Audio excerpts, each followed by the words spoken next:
The following podcast is sponsored by Good in the Hood. I believe that self-awareness is critical for not only reaching our highest personal effectiveness and reaching our highest potential, it's also critical in the way we connect with others, the way we're able to collaborate, manage our emotions, manage our triggers. Self-awareness is foundational, I believe, for reaching our highest potential. Unfortunately, I believe our culture has narrowly defined self-awareness today to talk about it in only terms of your strengths. Know your strengths, play to your strengths. We live in what I call a strength finder's culture. Everyone gets a trophy. And that's an important part of the self-awareness equation, but knowing your strengths is only half of that equation. It's only half. If you're going to celebrate your light, you have to also understand the darkness, your darkness, my darkness. I'm PK along with Larry Kutzler and Reverend Sean Morrison, the Executive Director of Good in the Hood, and we want to welcome you to Inspiring Your World.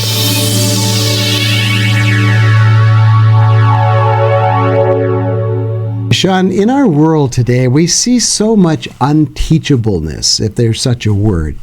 They're just unwilling to listen. Their opinions become so almost like God's. And recently, there was a word that has become a part of my life that has really been very meaningful, and that is becoming self-aware. And I became self-aware recently how I had become unteachable, that my understanding of things was mine and I owned it and I was right. And I found that just made me a very brittle person. Almost, I wouldn't say bitter, but brittle.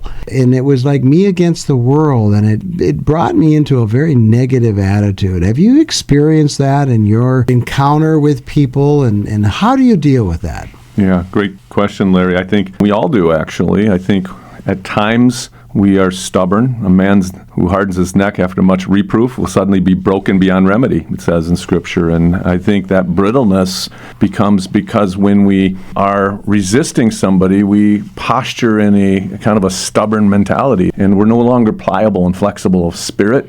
And I think when we're not, we do become broken in a bad way. There's a good brokenness, but there's a bad brokenness.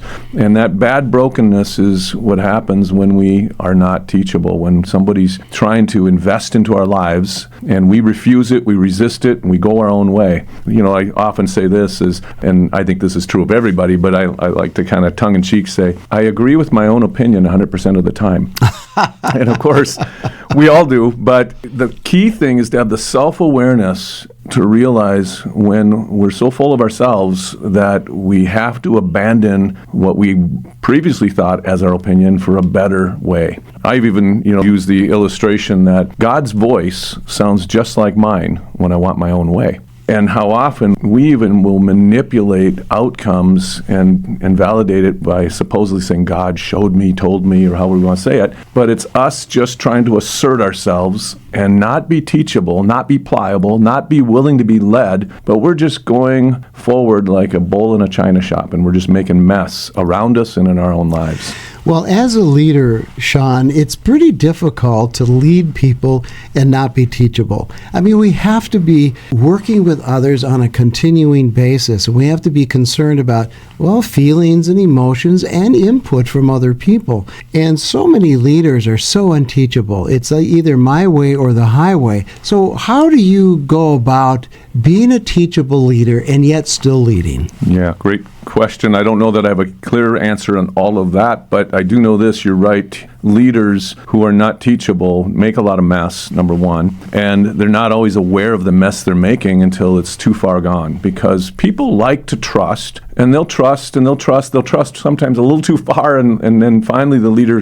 goes overboard and something comes out that's a horrible injustice. But often people will kind of wink or overlook the small injustices along the way. The bread bread trails towards their lack of self-awareness and those bread trails of their stubbornness that we often leave. So I think first and foremost, from a leader perspective, there has to be, of course, the self-awareness to know we need others and we need help. Number one, from God. We need to be able to not just go to God in prayer and ask Him for stuff. We need to spend time meditating on Scripture, listening, and allowing Him to saturate our spirit with understanding of His heart, His mind, and of our own vulnerability. And then I think we need to be able to receive from others. Trusted associates, people that have a pattern of being consistent, people that will tell us what's true, even if it's not always easy to hear. And yet, if we have enough confidence in these relationships to know that they have the best for us, we can trust that they're not just trying to hurt us, they're actually trying to help us. The problem lies is that we often are so insecure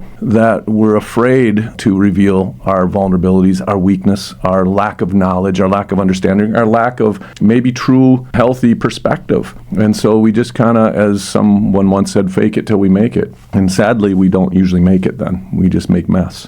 One of the things that I admire in a leader, Sean, is humility, because for some reason I will follow a person who is humble, who is willing to be vulnerable when there are moments. Arrogance is something that it bristles me for some reason. I just couldn't follow somebody who's arrogant or thinking they know it all the time. So humility is very important, and that's where the self-awareness comes in. Asking a leader yourself, am I humble in situations that draw people into the, project we're doing or ministry we're doing, or am I really pushing people away by my opinions and my arrogance? Yeah, we tend to, in our arrogance, walk what I call heavy. Some cultures, I think, naturally posture with more deference and they walk lighter. But Americans, I don't want to, brand Americans as always the bad guy, but there used to be a saying, hey, get out of my way. I just got back from the USA. It was this thing of how we just push our way around naturally. And I don't think we do it even intentionally all the time. It's just the way we grew up, that we're kind of the big brother of the world. And I don't want to in any way demonize Americans. It's just, we sometimes are just not self-aware of what we have grown up in and taken for granted and taken almost an entitled perspective in life. Therefore, we might not even call it pride, but arrogance is a better word in my opinion, because arrogance is where we assume to know something,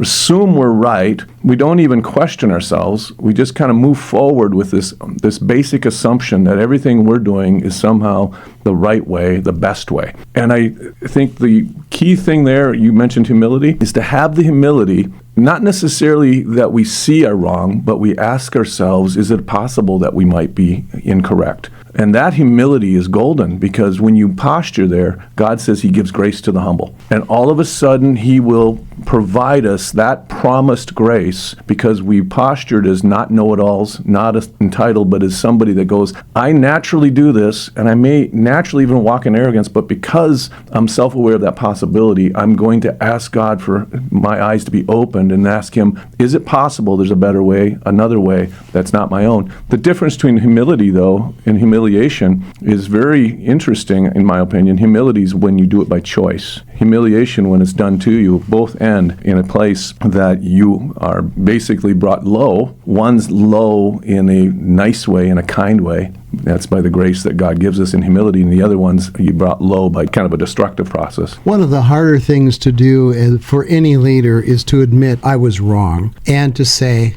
I'm sorry. But those are some of the most humbling words. They're words that actually build up character in the eyes of those that you are leading. To be able to say, I'm sorry, forgive me. I mean, to me, I would follow a person like that to the ends of the earth. Well, we used to call it the fourfold apology. It was this: I was wrong, you are right, I'm sorry, please forgive me. Now that's, of course, I don't want to get a legalistic process, but the reason we used to say that when I was in Bible school was because it really dealt with the heart. When you got to that point where you recognize you're wrong, it's even harder to acknowledge that somebody else might be right. I'm sorry, please forgive me. Now you're putting yourself in a vulnerable place at the mercy of the one you've offended. And I don't want to create a process. That's not the point, because that doesn't do anybody any good. But so often in our world today, we go, if I've done anything to offend you, I'm sorry. But they don't really own it. What people are looking for is the type of vulnerability, the type of humility, the type of self-awareness that we own what we have done wrong, and we can even affirm another in their position. Even if we don't fully agree with it, we should still affirm the person in some manner and ask them for their forgiveness. To just say we're sorry is lobbing the ball in their court, but we're not also then positioning ourselves to let them speak into us forgiveness. And we need to receive that, and that's self-awareness, and that's an important part of the process.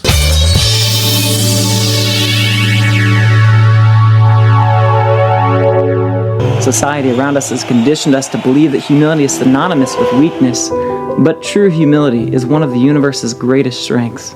Perhaps humility has been the missing link in our earthly lives. A recent Washington Post article by Ashley Merriman caught my eye. Leaders are more powerful when they're humble, new research shows. Who would have thought? The article goes on to state that the greatest leaders disperse their power, a decentralization of power that offers opportunity for others to actively take part. The antithesis of our power-hungry world today. For more information about Reverend Sean Morrison's organization, visit goodinthehood.org. Join us next time for Inspiring Your World.